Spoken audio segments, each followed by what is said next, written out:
What's up, y'all? We are back for another type breakdown. This time, who are we breaking down, Jenna? Vice President Kamala Harris. Yes, we are. We have cracked the code. We're going to expose Kamala Harris's personality type right now. Recently, she was on a long-form podcast known as Club Shay Shay with who? Shannon Sharp. Shannon Sharp. Kamala hasn't done a lot of long-form podcasts before, but this one was the longest one she's done, as far as I'm aware. And it really reveals how she communicates and relates to people, how she processes information and shares that information with others, how she makes decisions, and how she structures her life, right? And that kind of shows her lifestyle. Throughout watching this podcast, we have figured it out. We figured it out. We cracked the code. We've cracked the code. So let's jump right into it. Boom, breakdown time, let's go. So in this clip, you're gonna hear Kamala share a little bit about her family, the influences of her family, which is a reflection a little bit of what I believe is extroversion. So let's check out this clip and you're gonna hear more about it. It's around like my auntie Chris, who went to Howard in the 50s and pledged Alpha Kappa Alpha. And she was one of my incredible role models growing up. And that was one of the big reasons I wanted to go to Howard University and pledge Alpha Kappa Alpha. Those are some of the lessons that I've learned from my mother, and I try to also share with people, right? Which is the beauty of community, and it's the way I am, right? Which is, you know, the children in my life, whether they be my own or, you know, my godchildren or whomever, right? That it's a collective responsibility. All right, so in that clip, you heard her talk about the influences of her family, the beauty of community, and pledging Alpha Kappa Alpha sorority. Were you a sorority girl? I was not. She was not a sorority But I'm girl. introverted, so. Yeah, she definitely prefers introversion. My sister actually is an Alpha Kappa Alpha, and let me tell you one thing. Being in fraternity life in college, most, if not, I would go so far as to say 80 to 90% of sorority women are extroverted.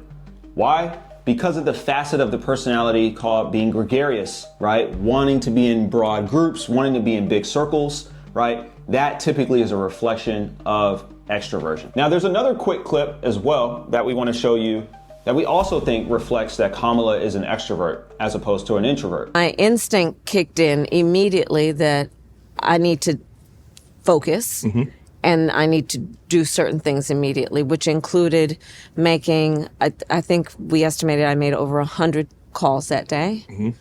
My team, and I have an incredible team, all came in, and nobody expected, right? It was a Sunday afternoon. Correct. In fact, we actually joked who had taken a shower that day.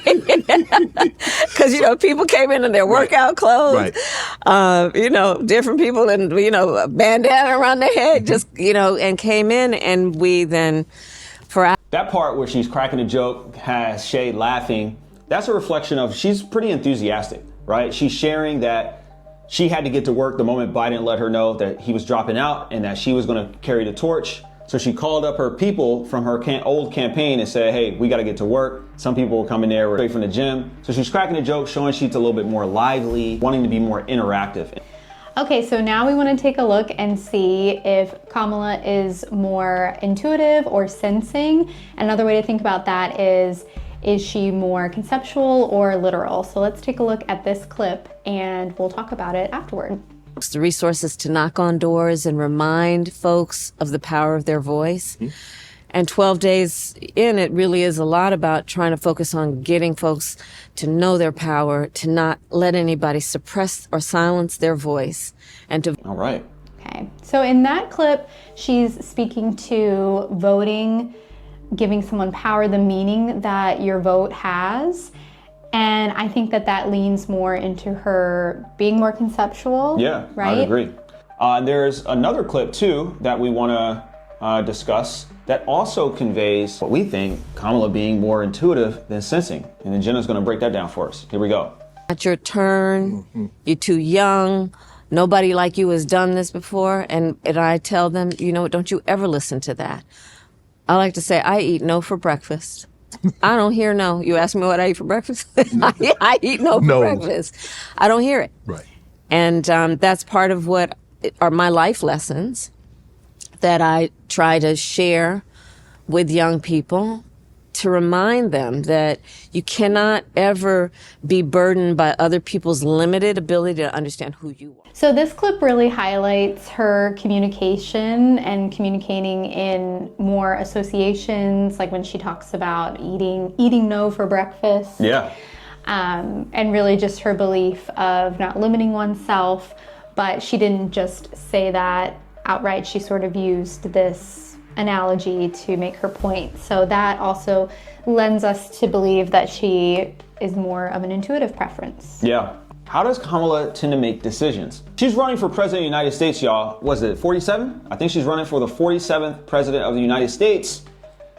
They have a lot of decision-making power. So understanding how she prefers to make decisions is going to be very, very important. I think this facet is especially important to understand about a candidate for president, because if you understand why someone is making certain decisions or how they will go about making decisions, you can kind of get a sense for what kind of president they may be, and you can decide, is that someone that aligns with your preferences, your values. So now let's check out this clip.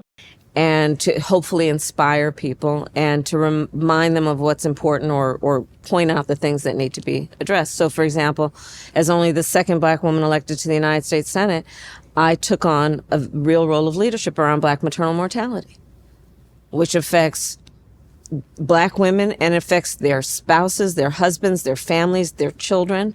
And I feel a sense of responsibility and a very strong duty to make sure that I use my voice and in a way that is about lifting up people who have not always been in the room. She is sharing about her leadership and her duty to take action on Black maternal health while she is in the Senate.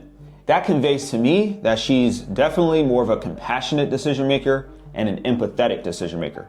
Those are two key values that she is applying to her decision making. Now we want to see, is Kamala more systematic, planful, or more casual and spontaneous? Have an even greater accomplishment. So here's to continued success in everything you've done and everything that you will do. Oh, bless you, and thank you. And to you, Shannon, to you for all the success and the voice you give to so many issues. Thank you for that. Thank you very And much. cheers to you. Cheers. And What was I'm that? not going to actually drink this because I might fall asleep, and I need to do this I don't want you to with fall Barack asleep. Obama this afternoon. We don't want you to fall So asleep. here we are. Cheers to everybody. So before we get into the things that you want to do, So in that clip, she is saying that she's not going to have the drink because of some plans later on.